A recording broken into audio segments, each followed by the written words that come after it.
Di sebuah desa terpencil di pegunungan Korea, hiduplah seorang gadis bernama Sim Chong bersama ayahnya yang buta. Mereka tinggal di rumah kecil beratap jerami dan hidup sederhana. Setiap hari, Sim Chong bekerja keras mencari kayu dan makanan untuk ayahnya. Suatu malam sang ayah berkata lirih, "Sim Chong, andai ayah bisa melihat wajahmu sekali saja." Sim Chong menggenggam tangan ayahnya erat. "Ayah, suatu hari aku akan menemukan cara agar ayah bisa melihat kembali.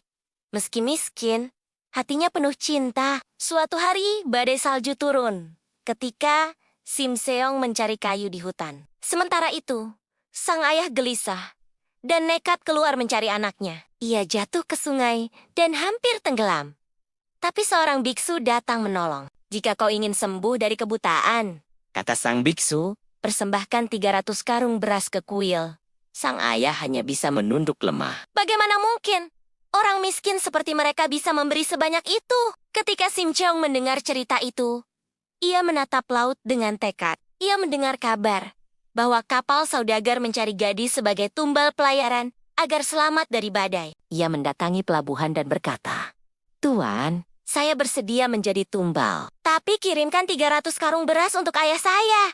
Saudagar itu tersentuh dan menyanggupi. Beberapa hari kemudian, sang ayah menangis bahagia melihat tumpukan beras di depan rumahnya. Tanpa tahu bahwa anaknya telah pergi ke laut untuk berkorban. Sim Cheong berdiri di dek kapal, menatap ombak. "Ayah, maafkan aku," katanya sebelum tubuhnya diturunkan ke laut. Namun, keajaiban terjadi.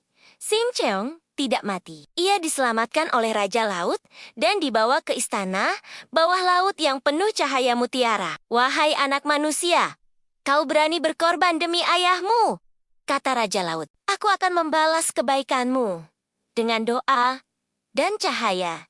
Sim Cheong dikembalikan ke dunia manusia. Tubuhnya ditemukan nelayan dan dibawa ke istana kerajaan. Pangeran yang menemukan Sim Cheong jatuh hati pada ketulusan dan kecantikannya. Setelah sembuh, Sim Cheong menceritakan segalanya. Pangeran memutuskan menikahinya, dan seluruh kerajaan bersukacita. Namun, Sim Cheong belum tenang. "Aku ingin ayahku hadir," katanya. Prajurit segera mencari sang ayah dan membawanya ke istana. Saat upacara pernikahan dimulai, cahaya suci menyelimuti aula. Sang ayah memejamkan mata dan tiba-tiba ia bisa melihat Sim Cheong. "Anakku!" teriaknya sambil memeluk putrinya dengan air mata bahagia. Sejak hari itu, Sim Cheong hidup sebagai ratu yang bijak dan berbakti. Rakyat mencintainya, dan namanya diabadikan sebagai simbol pengorbanan sejati seorang anak. Setiap malam, orang tua di Korea menceritakan kisah Sim Cheong agar anak-anak tahu betapa suci cinta kepada orang tua. Pesan moral: cinta dan pengorbanan tulus seorang anak kepada orang tua akan selalu mendapat balasan indah. Kebahagiaan sejati bukan datang dari kekayaan, tetapi dari ketulusan hati dan doa yang tak pernah berhenti. Jangan lupa subscribe ya. Dongeng Hikmah Nusantara.